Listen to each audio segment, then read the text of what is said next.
And welcome, and thank all of you for coming here. It's always great to see all of you, in person. And I'm always just amazed at how this has grown over the years. I was thinking earlier today about how when we first started, it was maybe 20 people in the room, and it's certainly changed since then. So this is an exciting time for technology. In fact, I would say it's probably the most exciting time in my memory, at least for the last 30 years or so. AI is transforming our businesses, our work, and our lives in ways that are not yet entirely clear. Now, of course, there's concern about AI, and there will be growing opposition, as there often is with new technology.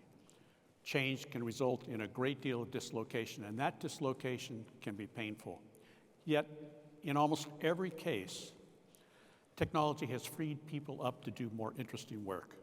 It's resulted in greater productivity and more rewarding roles without a net long-term loss of jobs.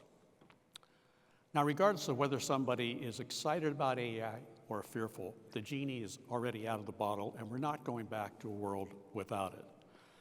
Personally, my attitude has always been to embrace the future, to embrace new technology, and I believe the future belongs to those who do. And therefore, we decided to go all in with AI shortly after ChatGPT was announced a few years ago. Of course, keeping up with the latest developments in this rapidly evolving field can be very challenging for companies. So how do you educate your employees? How do you accelerate adoption? So we have a couple of internal initiatives that we use to deal with this. We have hackathons where internal teams must learn about the latest in AI to successfully build a project. We also formed a centralized team to help identify and support internal opportunities for AI adoption. And of course, recent computer science graduates all have some knowledge of AI, although it needs to be continually refreshed. Now, in addition to going all in with AI, InterSystems is also going through another major change. And as you know, back in January, I appointed Don Woodlock to be president of the company. Now, let me be very clear, I am not retiring. I will remain a CEO, but my role has changed. Don is responsible for all day-to-day management of the company, while I get to focus on strategy and technology, which are the parts that I've always loved. So why now?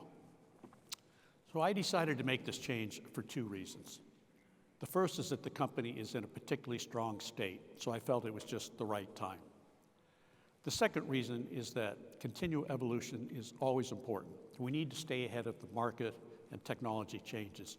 And as we get larger, I think that requires an even greater focus on defining our strategies for the future and the technologies we need to get there. So that's what I love doing, and that's what I'm going to focus on. Now, one thing that will not change is our values or our culture. During my address at Global Summit in 2023, I spoke about how strong, stable cultures are hard to change, and how a strong culture is a good indicator of future success.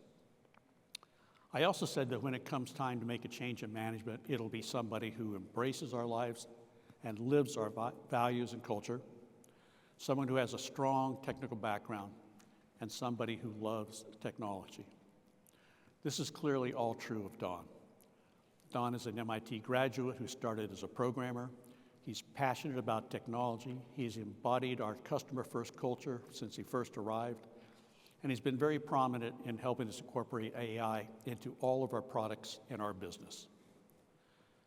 Now, for the last 8 years, Don has been our Vice President of Health Solutions, and that will likely cause some speculation as to whether we are only going to focus on healthcare.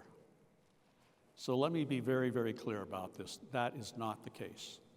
We are fully committed to being a multi-industry company and further expanding our database platforms business in other verticals. What also won't change is our financial structure. I have made arrangements to ensure that the company will remain private in a well-governed trust in perpetuity, free from the financial pressures of investors that could affect our culture and long-term focus. So with that,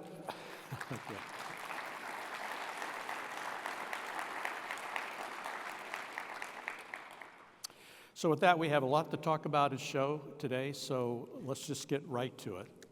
But first, I just want to say once again, thank you. Thank you for your business. Thank you for putting your trust in us.